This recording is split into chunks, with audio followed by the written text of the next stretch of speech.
Hey, folks, thanks for joining us on the Hunt Talk podcast. You are here for another hour and a half of Randy Newberg Unfiltered.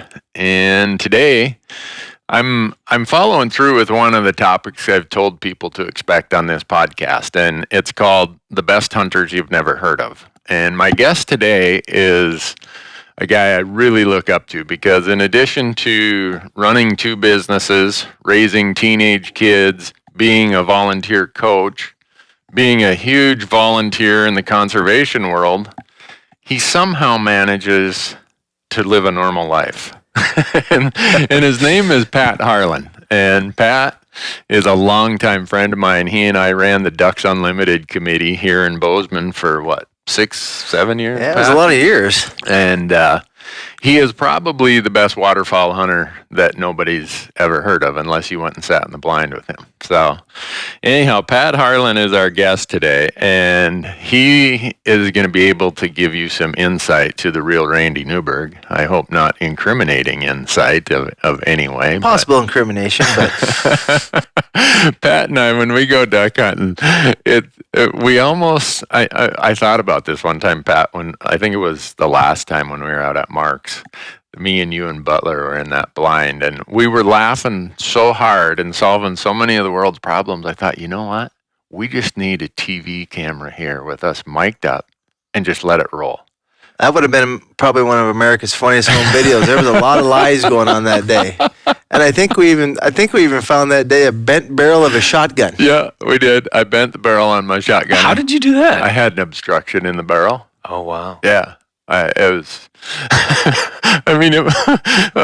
a group of ducks came in, and I didn't realize it, and Pat says, take them, and it was my turn, and I stood up, and I aimed for the lead duck, and I killed the one about 10 feet below it.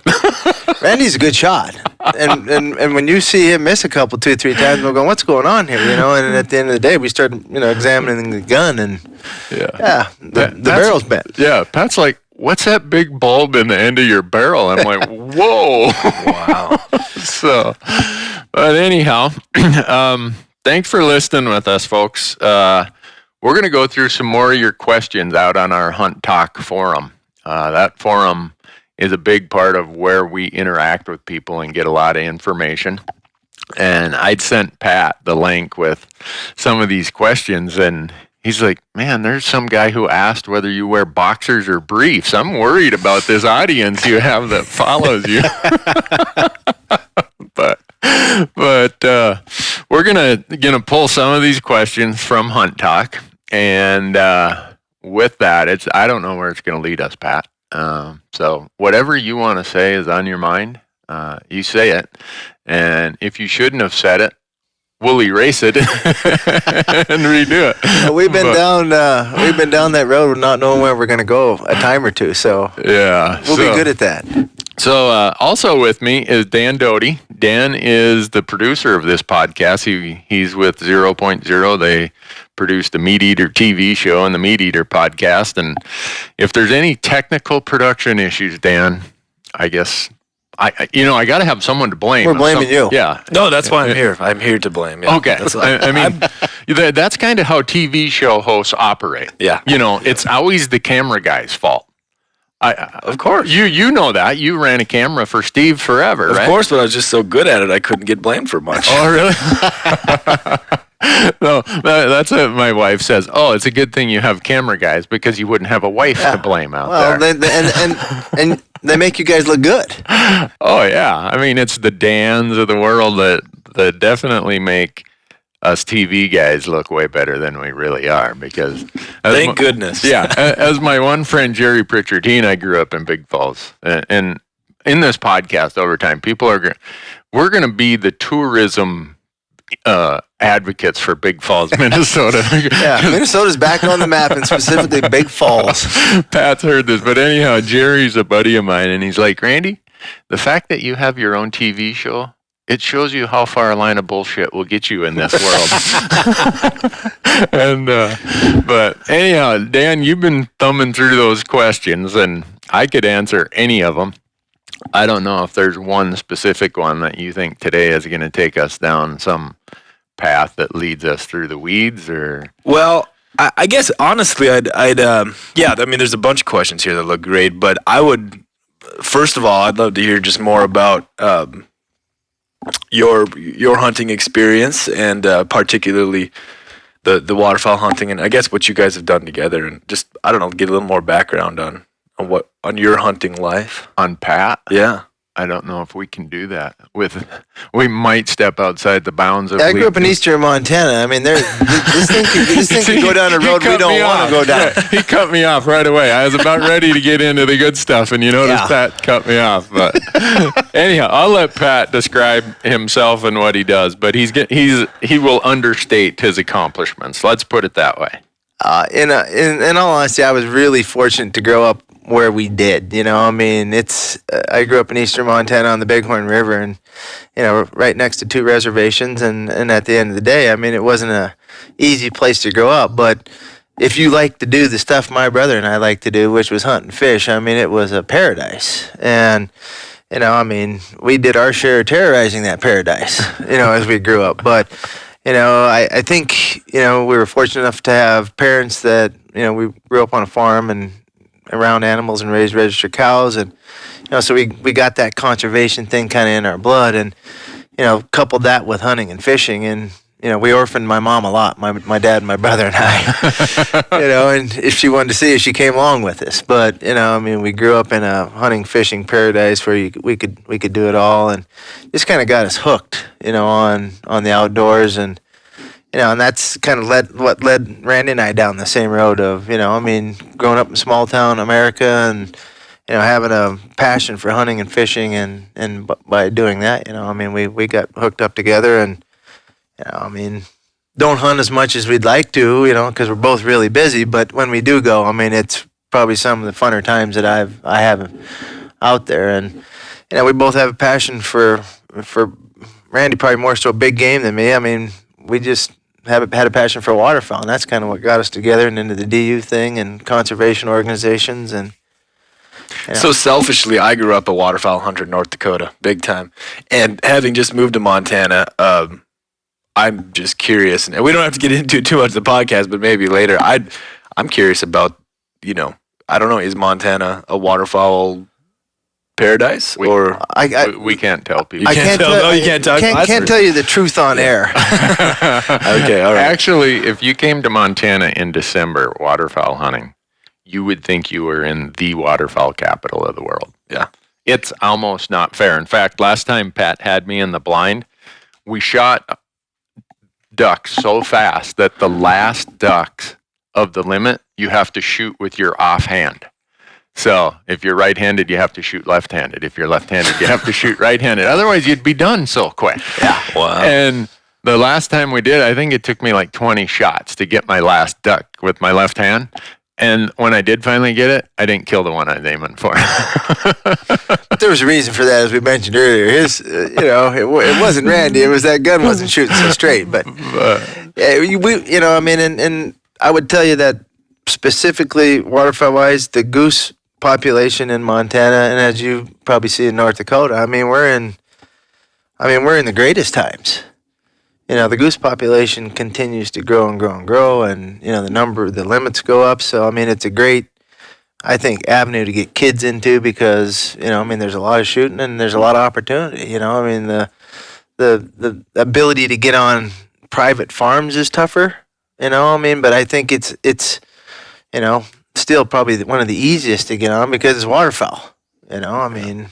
And that's the beauty of waterfowl hunting for younger hunters. Like you said, you get to shoot a lot, and you can make it as hard or as easy as far as discomfort and challenge and physical effort as you want. I mean, my son grew up, I mean, even today, I tell people, if there was a 350-inch bull elk in a parking lot, or one mallard that he had to drag his decoys over 2 mountain ranges, he's such a waterfowl nut that he'd drag his decoys over 2 mountain ranges for one mallard before he'd shoot a 350-inch bull elk in the parking lot. Well, and you've seen Bailey do the same thing. Yeah. I mean, all these kids, I think, start with big game and then realize that you may go all year and maybe get to pull the trigger once, and you can go one day and pull it 50 times. Right. so you can kind of get him used to pulling the trigger, and I hooks him. Yeah, I remember when my son was 10. He looks at me and he's like, "Dad, I love the smell of gunpowder." So anyhow, that's a little bit about Pat Harlan. I'll try not to get you in too much trouble, Pat, because you are a business owner, and I don't want your clients calling you up saying, "I didn't know that." Me, you can say whatever you want about me. It's whatever. I've already shot my political career by being a TV host. So here's the question that kind of goes from that. Randy, have you ever done a waterfowl TV show? If not, why? And what is your own relationship to hunting waterfowl and small game? Yeah. I've never done a waterfowl episode. It often ends up on the potential let's do it list. But part of that is just the TV world. You have sponsors that expect you to do a certain thing. Like Randy, you are the Western big game guy and you're the public land guy. We've already got 3 other shows that are doing waterfowl or whatever for us. So if you want to do one, go ahead.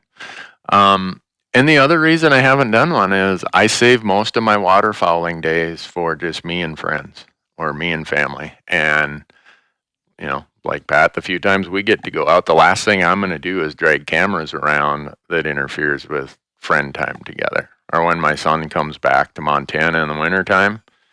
I mean, right now it's June and he's already telling me, "Dad, over Christmas, he's ready." Yeah, here's where we're going waterfowl on. So I'm not going to interrupt that with cameras. I grew up as a duck hunter and a small game hunter in northern Minnesota, where I grew up. It's like the rough grouse capital of the world, and not the capital. It's the most overlooked rough grouse place in the world. And all my buddies back home right now are just killing you. Yeah, they're slamming their radios like, "Shut your stupid mouth, Newberg." But we grew up there, and here's an episode that we're going to do in Minnesota someday, and it gives people a little bit of insight about Randy Newberg and how I grew up and how Pat Harlan grew up.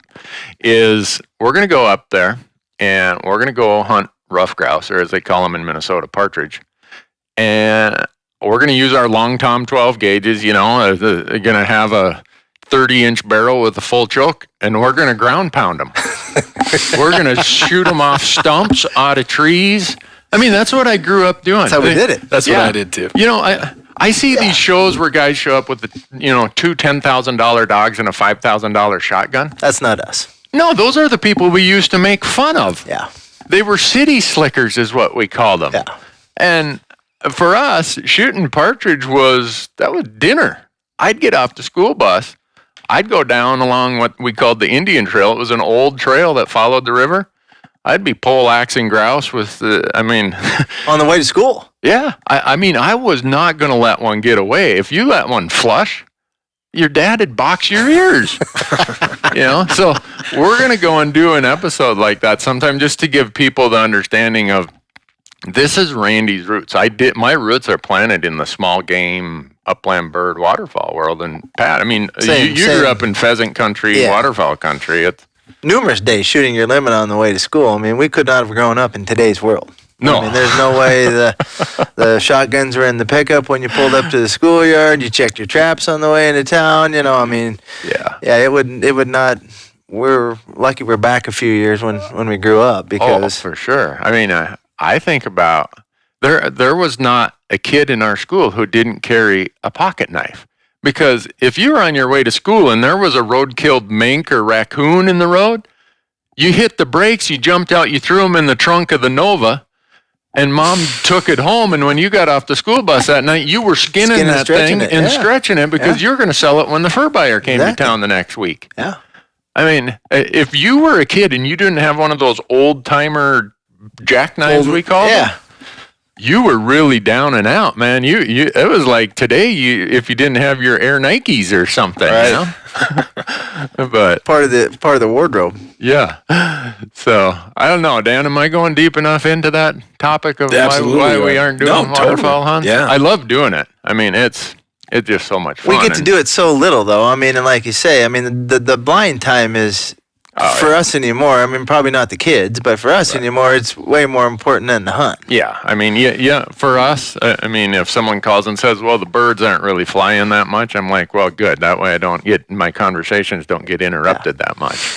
Yeah, we've solved a lot of the world's problems in a duck blind. Oh, no kidding. I mean, if you could apply the solutions we've found in duck blinds and give them to Congress, we'd have solved world peace and hunger. Geniuses. Yeah, we'd have that solved by this time. But so later this year, you guys should do a podcast in the blind, I think. Hey, that'd be pretty fun. That wouldn't it? we may end up with having to do a bunch of those bleeps when the dog's not paying attention. We'll blame it on the dog instead of us. But or if I can't blame an obstruction in my barrel or something, and 5 greenheads come in and 5 greenheads leave with no. That won't happen. Okay. So, and here's the funny part of it. Pat is such a good shot. He goes in there with this little 20 gauge. That it's like being there with a slingshot. I contemplate shooting mallards out of a blind with a 10 gauge because I have a 10 gauge, but I kind of don't want Pat to harass me, so I show up with my 12 gauge. And he shoots way more with his 20 gauge, or how should I say it? The number of shells it takes him to get a limit with a 20 gauge, way less than what it takes for me to get a limit with a 12 gauge. But I get my money's worth. Well, that's it. You know, I mean, what do we tell those kids? It's all about firing. I mean, we don't need to be out of here in 5 minutes. I mean, practice. Yeah. And for me, ammo's free. You know, when you produce a TV show, you get all the ammo you want. So I'm not going to let ammo get in the way of me having a good time. So what's next, Dan? There's 100 questions on here about conservation. I think maybe to tie it back in, I was curious. You said that now are the good times, especially for like goose populations around here. I'd be curious about why that is. Why are the waterfowl populations so high, and what has your involvement been in the conservation world in that? I mean, I've heard a lot about your work with Rocky Mountain Elk Foundation and sort of the big game and just the general public land. But what are some successes or failures of the conservation world in the waterfowl arena? Well, and that's where Pat and I kind of really got to be good friends is I think both of us were passionate about conservation for the next generation. Pat's kids are 14 and 16. At the time when I really got into DU, my son was, I think, 10 or 11. And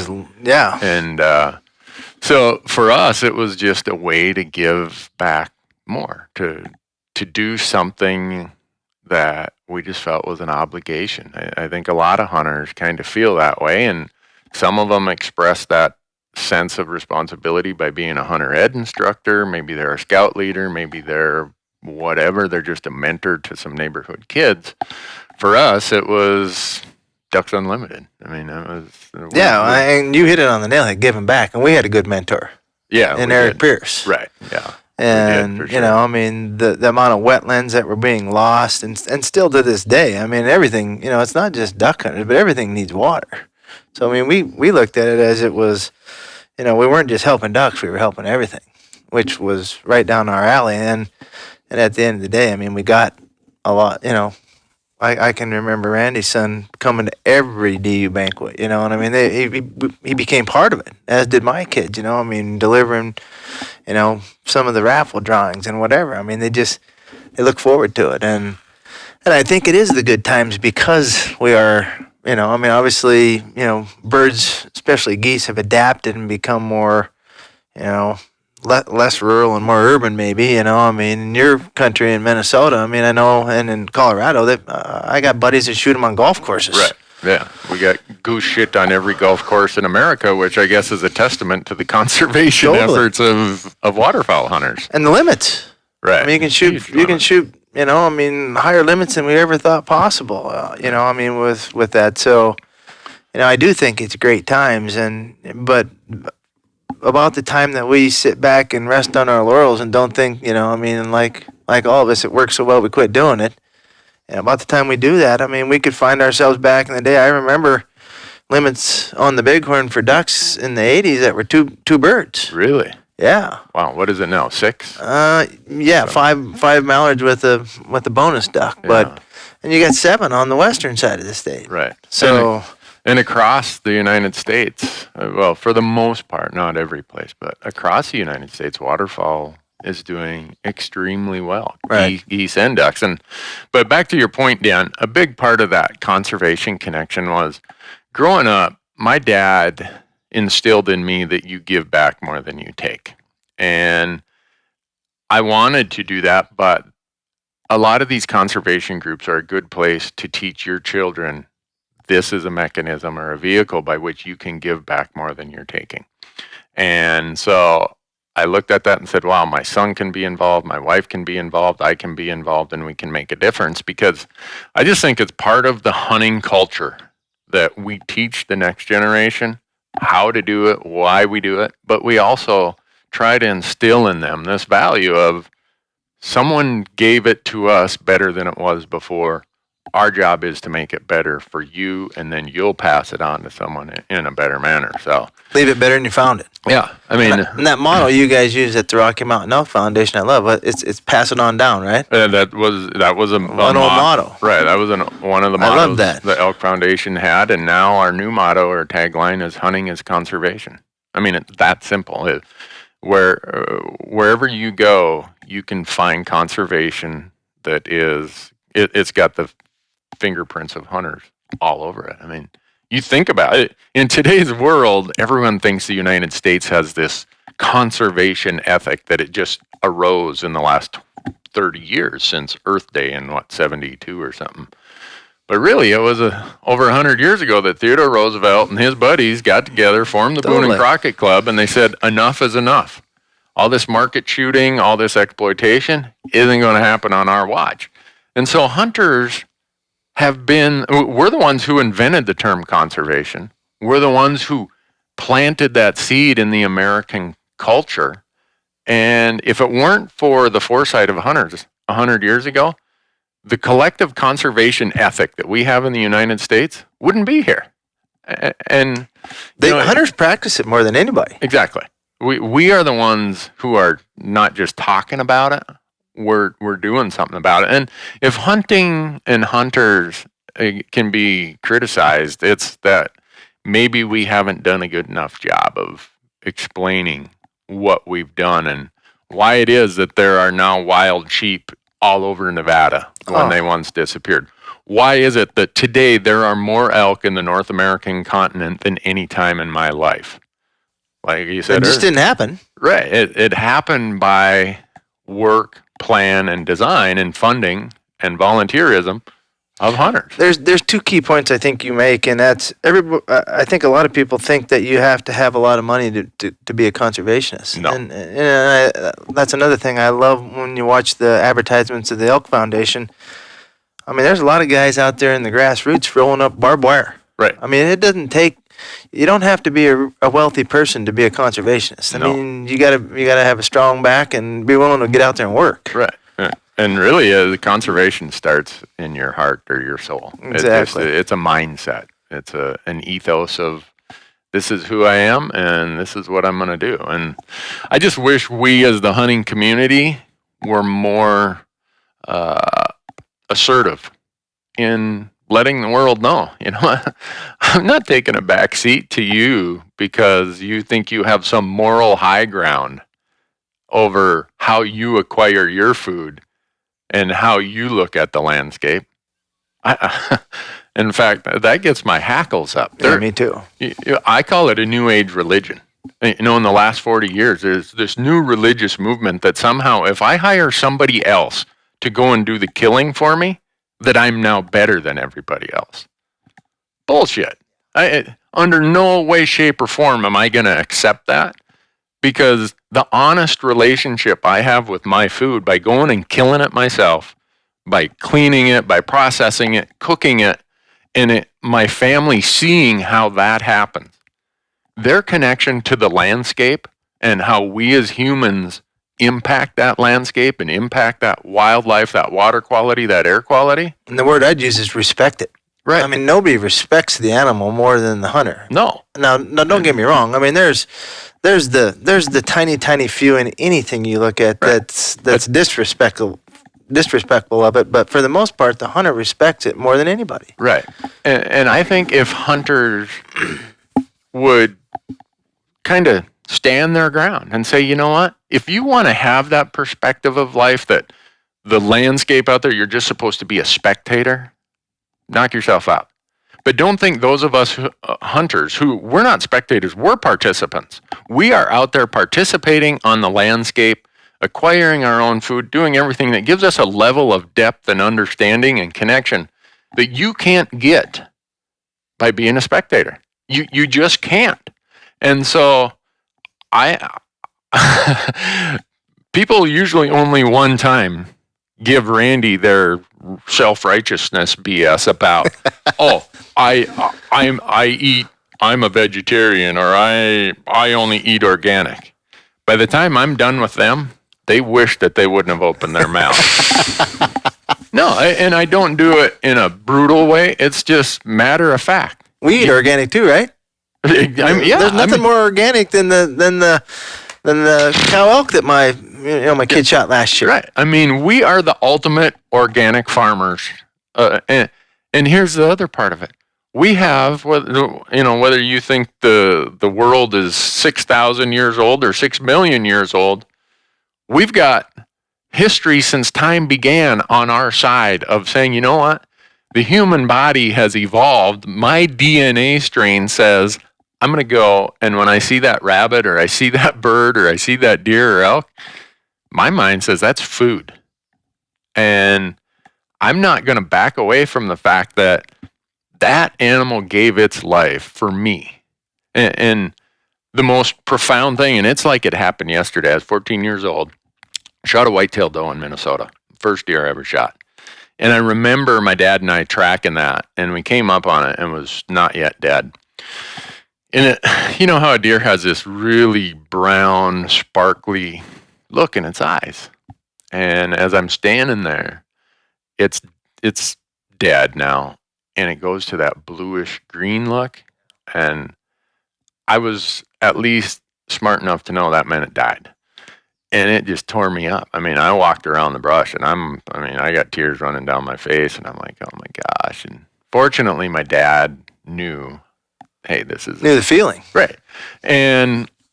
But today, that event is so profound to me that every time I sit down at the meal, and whether it's, antelope, elk, I don't care what it is, if it's a fish I caught, I think about that white-tailed doe.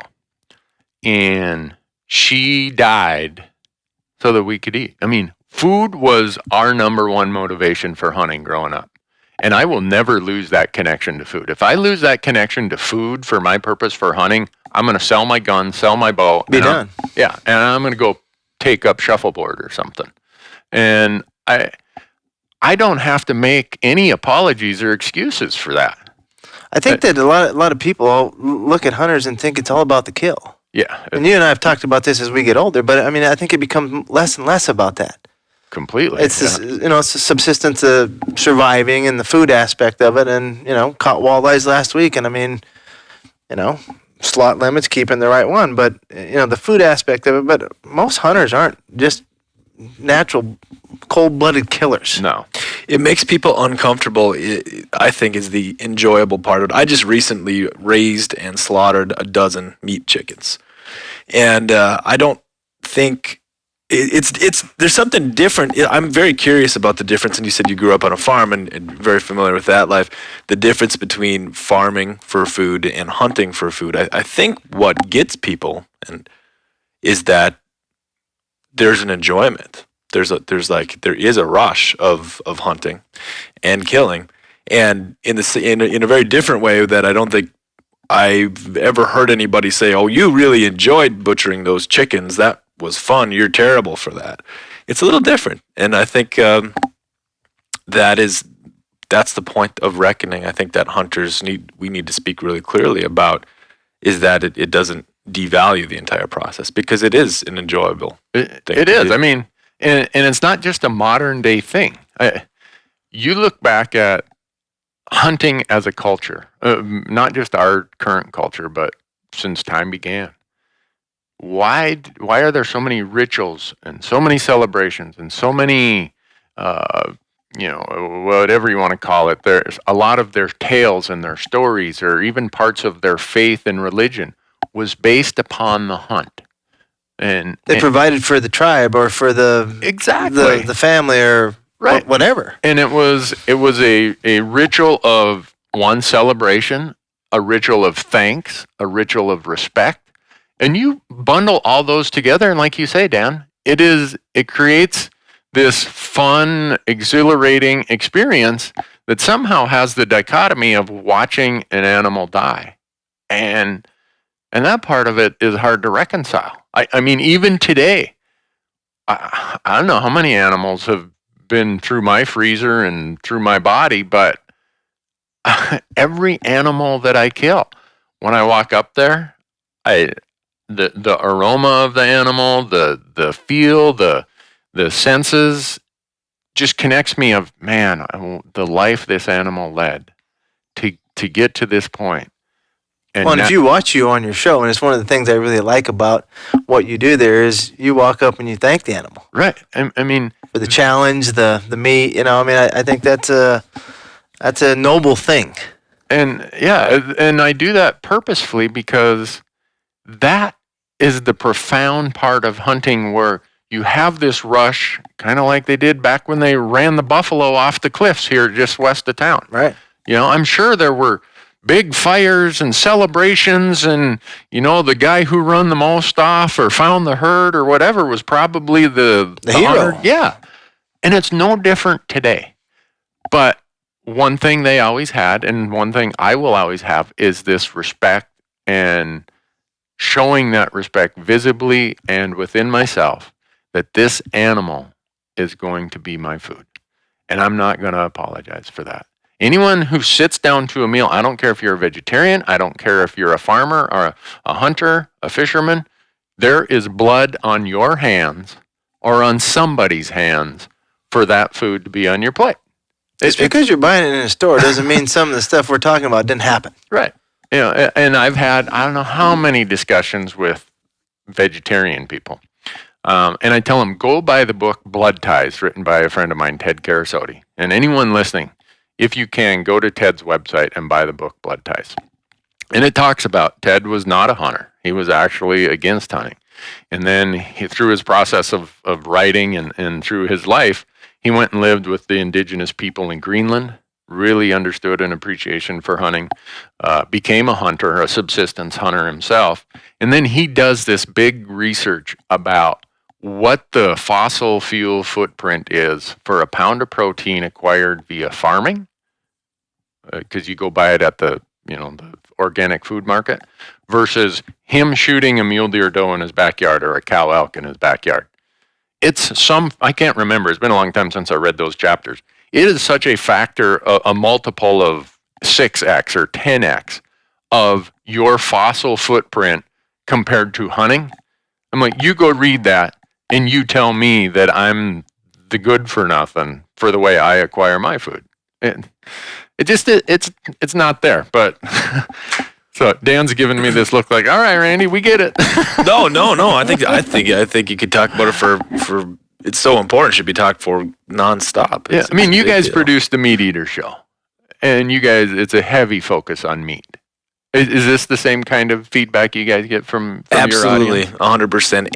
And I think we've just seen, anecdotally, personally, and through all of the emails we get and everything, is how many people do live this way of harvesting their own meat and understand that lifestyle, and that how important and effective it is to, help show the rest of the world that there is, the legitimate moral foundation of hunting is there. And I think, I've been really proud of being a part of sharing that message so consistently, and I think it can't be shared enough, And it's funny, people get it, Yeah. I mean, I don't know how, you feed people a meal of game meat, or you take them out hunting, or just show them an episode of your show or our show, and it makes sense. It just, I've never had anybody say, well, makes no sense. Right. It's been the opposite. People Well, I don't watch a lot of those shows, but those are two shows that I do like to watch, just based on the fact that, it is way more than just, pulling trigger. Yeah. There's a lot more there in both of those shows. You guys do a good job there. There's two questions from the website, Hunt Talk. Kind of, you touched on a little bit about the beginnings of the conservation movement, and the questions were simple. You can pick one or answer them both. But why can't you sell any venison or meat over and above what you need for your own personal consumption? And then there was some conversation, and then there was a very straight question: what is the North American model of wildlife management? Yeah, and I think those are big questions, but they're important because they really kind of tie a lot of this together. Yeah, and they're somewhat connected, and one starts earlier than the other. The North American model of wildlife conservation is kind of how the United States, Canada, and to some degree Mexico have managed their wildlife from the brink of extinction of a lot of species to a point of abundance today. And it has 7 tenets to it. I'm not going to go through every one of them, but one of those tenets are no commercial markets for wildlife. Because back in the dark days of wildlife, you think about, we live in Montana, Pat and I, and at one time, there were millions and millions of bison here. And the market shooters liquidated these bison herds to the point that over the course of about 15 years, there were 10 million bison or 4 million, whatever, lived in Montana, were gone. That's when you guys were kids, right? I got no hair and mostly gray. Mine's gray. Mine's just gray. See, Dan's in his He's really aging us. Yeah, I know. He's in his early 30s, so he can say that stuff. But someday. But no, that's why history was so easy for me, Dan. When I was in history, there were only 4 presidents. So when I asked name all the presidents, it was easy. But anyhow, market shooting was part of what drove these species to the brink. Yep. And whether it was for their meat, for their hides, for their bones at times, it was for all kinds of things. And getting back to Pat and I and our connection to the waterfowl and bird world is the market for women's hats. It did lead to the extinction of a few bird species, but they would make these hats out of elaborate feathers.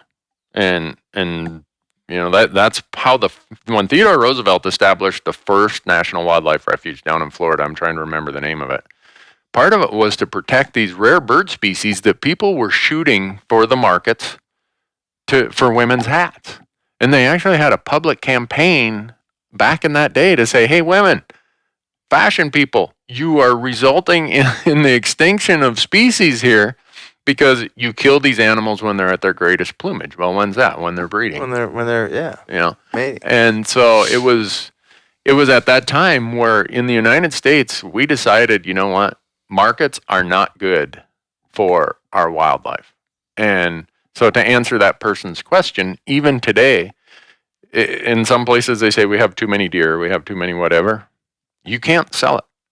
If you want to start one of these captive breeding cervid operations, you can, I guess if you go through the right process, you can sell some of that meat. But I'll tell you one of the areas that I think hunters, again, and it took me down a different road when you said hunters and selling meat, but you can't do it. But some of the programs that have been introduced by some of these states with respect to hunters for the hungry, and right, yep, you can give it away to those people who need it. Yeah. And we've got local processing plants that, and I'm sure it's not unique to Montana, but where you can, the processors will process this stuff. So, again, leaving it better than you found it and giving back, you're not selling it, but we're giving it to people who really need it. Yeah, which gets to another question someone asked is, Randy, you're on the road, you do 10 to 12 hunts a year. What do you do with the meat? Do I process it myself? Whatever. Well, what I do with the meat is I have 2 freezers. I keep as much of it as I need. My camera guys have first dibs. Any guest hunter has next dibs on it. We have neighbors who are older, and like in one example, her husband has passed on, and wild game was her thing. And so I make sure and do that. I volunteered down at the food bank many years ago before I got so busy. And if any hunter goes and volunteers at a food bank, their idea of how valuable protein is to our communities is going to change. Yeah. Like last year, I posted on Facebook that my wife and I were not going to spend $500-$600 mailing out, 1,000 Christmas cards or 500 Christmas cards. We were going to make a donation to the food bank. We made a cash donation, but also the fact that every year I specifically go to some of my landowner friends and say, can I come and shoot 2 or 4 whitetail does? And if you're going to donate your meat to the food banks, it's got to be commercially processed by an FDA approved processor. And so I take those does, and I'm not going to go donate a ruddy old buck. No. I want these people to have good meat. Good quality meat. So I take some fat alfalfa fed doe. I take 2-4 of them out to the processor. I pay to get it processed, and I take it down to the food bank. And at least in Montana and in a lot of the other states I travel, like Iowa has a huge program. There's these food banks are so appreciative of hunters. And back to your point, Pat, it's just part of what we do and how we share the abundance that conservation has created with our community. Well, and it ties right back into working with the landowner and the fish and game for a sustainable number of the species. Right. You have to manage the population for the existence to continue, and if you don't, you see disease step in, you see all this stuff you don't want to see, but you're working the whole chain of people involved in making this thing work, and the landowners I think appreciate it. Oh yeah. And to the one other part of that question is, do I process my own game? Growing up, that was like the rite of passage. That was something that my family took so seriously. You got lectured hard about how to take care of game. And now that I know more about taking care of game, I'm like, whose stupid idea was that, Grandpa? Because some of the things we did, my family thought you left all the fat on wild game. And you put it in the freezer and it goes rancid, and people wonder why you have this real gamey taste. Well, not in our family. Oh, don't be trimming that fat off there. It's like, okay. That's what you grew up. That's what was passed on. But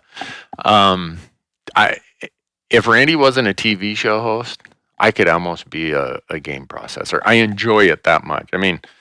And some of my guest hunters will look at me like, man, this guy's got some sort of problems, because I'm like, hey, will you allow me the pleasure of field dressing or quartering or boning this animal? And they're like, no, I can do it. I'm like, no, you don't understand. This is fun for me. I know it sounds weird, but when that animal hits the deck and we've given our thanks and our respects, I enjoy field dressing from the time we start to the time I get home and it's in little packages in the freezer. Well, it's all part of the process. Yeah. It's not just, again, the pulling of the trigger. That makes the meal all that much better that you took care of it. Yeah, and I wish I wasn't so busy at times, because I'm going from hunt to hunt to hunt. So a lot of times I got to use a commercial processor. But we all know when you go to the commercial processor and you see it's a busy weekend of hunting, and you see 44 deer laying there and like cordwood, you're like, I don't know if I want my deer to be number 45. Am I going to get my deer back, or, what's the deal? And I'm so meticulous with how my meat is cared for in the field, because it starts right there. If you're haphazard or, half baked in how you're taking care of the meat out in the field, the best processor in the world isn't going to be able to. Can't fix your mistakes. So I don't know. I sure miss doing it all. And even when I go walleye fishing, here in Montana, we have a lot of these fish cleaning stations that Walleyes Unlimited and Fish, Wildlife, and Parks have put in there. I go and hang out down at the fish cleaning station. Those are some good times right there. Yeah. Not only do you get to BS a lot, but I'll help guys clean their fish. Because when I was growing up, Randy, you are the fish cleaning guy. I don't know how many thousands of walleyes I've probably filleted in my life. And there was a guy who taught me how to do it. His name was Kenny Obermeyer. And I used to date his daughter. And so he'd take me fishing all the time because I think he wanted a son. He only had 2 daughters. And so I was allowed in the household because he needed a fishing buddy, not because I was worthy of anything. But and he needed someone to skin his fish, I think. But anyhow, he instilled in me a connection to food like nobody ever. I mean, that guy could skin a fish, and when you got done, it looked like transparent wax paper. There was not any meat. There was just a carcass. And so I learned from him, and I've taken that with me. And when I go to the fish cleaning station and I watch people clean fish, and they, 2 fillets of fish are kind of wasted because of how they do it, it's all I can do to not open my mouth. But anyhow, we're really getting off in the weeds there, Dan. I'm sorry about that. I don't think there's a such thing as weeds here. It's all good. So are we allowed to tell childhood stories please today, Dan? Please. I don't think we better do that. I think you better do that, actually. Yeah. Pat and I were talking before, and this is to give people a little more insight about the Randy Newberg who's unfiltered. He'll understand why I have to be filtered when I'm on TV, or I'd be done doing TV. But we were talking about a story I posted on my Facebook page the other day of growing up and how many people responded to that post and what it is. And those of you who have read it, you're going to laugh. But I grew up in this little town in northern Minnesota, and my mom has this big family of brothers. She's got 6 brothers. The youngest is a year older than me, and then 3 years older than me. So we were like trouble in spades. And then my oldest cousin, we were 1, 2, 3, and 4 years apart. I mean, it was, and we were always in trouble. I mean, what's the Christmas story? Ralphie, the kid with the BB gun. I watched that. I've seen it 1,000 times, and I still roll on the floor laughing because that was me and my buddies and my uncles and my cousins growing up. I mean, we were always "don't shoot your eye out" kind of thing. And so the story of that I posted on Facebook was about us watching Butch Cassidy and the Sundance Kid.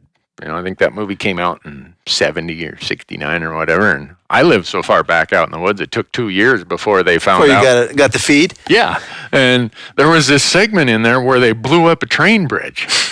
So I think I'm 7 years old at the time. My youngest uncle Jimmer is 8, my cousin Robin's 9, and my next uncle Boog is 10.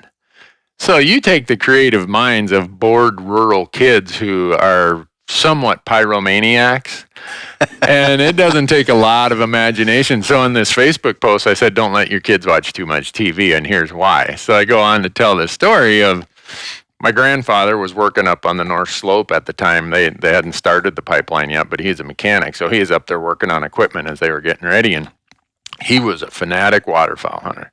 He would order cases of shotgun shells because he'd drive from Minnesota up to Saskatchewan, and that was his deal every year. Well, he's gone, and we're thinking, now, how do we blow up the train bridge that goes over the Big Fork River? And we see he's got these cases of shotgun shells stored in his garage. So we go get a hacksaw, and we're sitting there. It's kind of like a Ford assembly line. One guy's using the hacksaw to saw the shell in half. The other guy's popping the wad out. And we had this like quart-sized paint can with the little screw-on lid that we got down at Hardware Hank. And we're dumping all the gunpowder in that paint can. Oh, boy. And this isn't going to be good, Dad. Yeah. And so we have no idea what kind of danger we're creating here. And so the idea is, if we fill this paint can up, we're going to be able to blow up the train bridge. And we're so young and naive, we have no idea that if you really did blow up the train bridge, that'd be a pretty big problem. What you see on TV really isn't real life, but hey, we're Mr. Newberg going to get a call. Yeah, and so we do this. We go over and we steal about a 30-inch piece of starter rope off a chainsaw. And my dad was a logger, so it takes 2 of us to pull the compression of the motor is so tough. It takes 2 of us to pull the cord out long enough where the other guy can cut it off. And so you can just hear the recoil of the starter rope thing. And now there's no starter rope on one of my dad's chainsaws. And so what we do is, if you grew up in mosquito country back then, you knew that off bug dope came in these clear bottles. I mean, it was flammable. It was like gasoline. They don't do that anymore because the reason it kept the bugs off is when you put it on your body, it peeled off like 4 layers of skin, you know? And so what we did is we took a bunch of that off bug dope, and we dunked that starter rope in there, and that was our wick. So we take a nail, we punch a hole through the top of the lid, and we run the starter rope through there, tie a knot in it, and we're like, okay, this is going to work. So we make sure we put a bunch of gunpowder on it and stuff. And then I don't know, this was before Google. So, you know, I mean, Al Gore hadn't invented the internet yet. So I don't know where my Uncle Boog figured this out, but he was told that the gunpowder itself wouldn't just ignite from a flame. You need it in like a primer on on a shell. So it was just after the 4th of July. We went and grabbed a whole fistful of Black Cat firecrackers and put those. So we tamped all the gunpowder down. Then we put the Black Cat firecrackers on top, and we had like a pack of about 20 of them. And you know how when you light the pack, they'll just go boom, boom, boom, one after another. So we had that in there, put the lid on, and then we got in a fight over who gets to light the fuse. And I was the youngest, so I didn't win the fight. My cousin Robin won. And so one Sunday morning, we sneaked down to the river, man. We hardly slept Saturday night. We're going to be Butch and Sundance all over again. So we go down there, right where the abutment meets the railroad grade. We bury that in some gravel right between 2 railroad ties, right underneath the rail. And my uncles had just got back from Vietnam. And so our gift to them was Zippo lighters. So that's kind of not a good thing to give some 7-year-olds who are already pyromaniacs. I mean, I'd walk around, I'd running that Zippo lighter. I'd go through 2 bottles of lighter fluid a week just playing with my Zippo. Well, I remember Robin bending down and lighting that fuse, and our little legs, we took off as fast as we could, and we dived down over the other side of the railroad grade, and it took a while. And all of a sudden, I heard a hell of a boom. It worked. Well, I don't know what really happened, but it made a loud noise. And there's gravel and dust and stuff. And I remember laying there waiting to hear the splash of the train bridge in the water. And it didn't happen. Finally, Boog crawls out of the lilacs, gets up on the railroad grade, and he walks up there. And since he was the oldest of the 4, he was allowed to swear. I mean, he used a few words that Grandpa only used. And I'm like, what? And we walk up there, and all we did was blow a little scour hole in the gravel with all of it. We were so depressed and confused. We're like, this is like a 2-week summer project, and all we did was just blow a little gravel somewhere. So the whole point of the Facebook thing was that if you did that today, imagine if your kid got caught with a pound of gunpowder in a paint can, walking down to blow up a train bridge. I mean, all your siblings would be sent to foster homes. Your parents would be in jail. They'd be in jail, yeah. They'd been getting a call. Yeah. Homeland Security would be there, you know, tearing apart your computers or whatever. CNN would be in your front lawn doing a live broadcast. I mean, but that was just what we did growing up, you know, stuff like that. So anyhow, I know, folks, that's a tangent that probably wasn't on the question there, but Dan thought when he heard me tell hell of a good story. And I could do 20 podcasts telling stories like that, because I bet most of the people listening to this grew up, if you're kind of in the hunting, fishing world, you probably grew up doing some goofy stuff, because we didn't have Game Boys and Nintendos or whatever. We were just, you know, your parents said, get your butt out there and play. It's nice out today. It's above zero. They'd kick you out and they'd see you back when it was dark. Yeah. It's just how it was. And so, you know, young minds, I worry about the American perspective on life going forward, because kids aren't doing that stuff anymore. You can't bring a jackknife or a pocket knife to school anymore. You can't this, you can't that. You know, if a parent does something, they get in trouble for every little thing that their kid does. Well, kids are kids, you know. If they got a BB gun and they want to shoot sparrows or shoot swallows off the telephone lines, I mean, if your parents got in trouble for shooting swallows off the telephone lines, mine would be in jail still. My mom would have been so far back into the jail, they would have had to pipe light to her. It's just what we did. So anyhow, long tangent. If you can I give a little plug here, Dan? Plug away. All right. Yeah. We want people to know that if you want to learn about our TV show that airs on Sportsman's Channel on Wednesday nights, 9:30 Mountain Time, July 1st, that's going to start airing. If you want to know more about this podcast, if you want to know about our Hunt Talk web forum, and if you want to download our new episodes or our old episodes, go to our new website. It's going to be online. When this podcast airs, it'll be online. It's randynewberg.com. And everything related to Randy Newberg's platforms, his big mouth, his crazy ideas, you're going to be able to find and follow at randynewberg.com. So that's all the more time I'm going to waste of the audience talking about promotional ideas. So.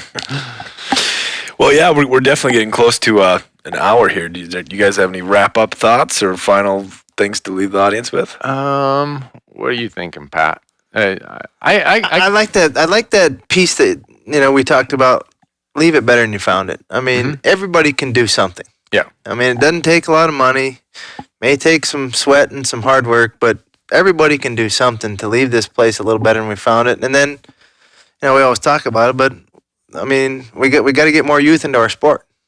I mean, whether it be hunting, fishing, whatever the case may be, as scouts, we got to get kids outside and get them from exercising their thumbs all day. Right. Can you give the viewers one very concrete, specific way that they can help and get involved, either where they can go or what they can do? I think, in my mind, I mean, you hear a lot of these television hosts talk it. I mean, I know just from talking to my good buddy Randy and a lot of our friends, I mean, we live it, but take a kid hunting. Don't talk about it. Do it. I mean, take a kid fishing. I mean, get them involved in the outdoors. I don't care if it's bird watching. I mean, something. Yeah. One of the things that strikes me to that, Pat, and it goes back to my dad. My parents were divorced when I was 11, and it was not necessarily the greatest family situation. My parents really didn't get along good before they got divorced, and they didn't get along even less after they got divorced. But my dad, if there's one thing he did that really struck me, and it didn't strike me till later in life, is deer hunting was his thing. My dad, whitetail hunting, I mean, my dad had a drinking problem, but when whitetail season came, he could straighten up, and this was what he lived for. And he would go to the hunter education class in our little town. Owen Gordon and Paul Reese taught it. Great people. And my dad would see which kid he knew either didn't have a father in the household or came from a family that didn't hunt. And he would make sure every one of those kids got to go hunting. And he would go out and he'd bring them with, and they'd go build the deer stand. I mean, not up to OSHA standards, but it was a deer stand. And then by the time season came around, he'd go around town and borrow enough guns and ammunition and take these kids out to shoot. That opening morning, there'd be 8 to 10 of us in his big brown Dodge van, and he'd be dropping each kid off at their deer stand. That he helped them build. Oh, great. Don't do anything. I'll be here at noon or whatever. Don't leave. You stay right here. If you shoot, just stay right here. And he'd do that. And it used to really chap me because I'm like, you know what? My parents are divorced. I hardly ever get to see my dad anyhow. And then I got to share him with 5 other kids that day. And it bothered me a lot. And then when my dad passed away in 2004, I went back home to Big Falls. And one of these kids who my dad took under his wing for hunting stopped me. He's like, I just want you to know, if it wasn't for your dad, I wouldn't be a hunter. And a couple other guys heard him say that. They're like, yeah, me too. I goosebumps. Yeah. And I felt bad that, okay, now my dad's dead and I can't thank him for what he did. I was too young to see what he could see. But I left that saying, you know what? My dad did that. That's going to be part of my legacy. I'm going to make sure that what I do, it has some impact on younger people, whether it's, taking them hunting or working for organizations that have a commitment to getting kids involved. But so that's how it's affected me, and what you see in the Randy Newberg story, the Randy Newberg vision of hunting, it's heavily influenced by that. It just is. And after knowing him all these years, I know it's real. He does it. He talks the talk, and he walks the walk, and that's. I think we as an organization of outdoorsmen, I won't just call us hunters, but we got to do that. We have to walk the walk. We have to literally do what we know is right, not what's easy, because it's easy to talk it and not do it. We got to do what's right. Yeah, can we go on one more topic, Dan, before we wrap it up? Yeah. And this gets back to Pat and I've known each other since Moby Dick was a minnow, but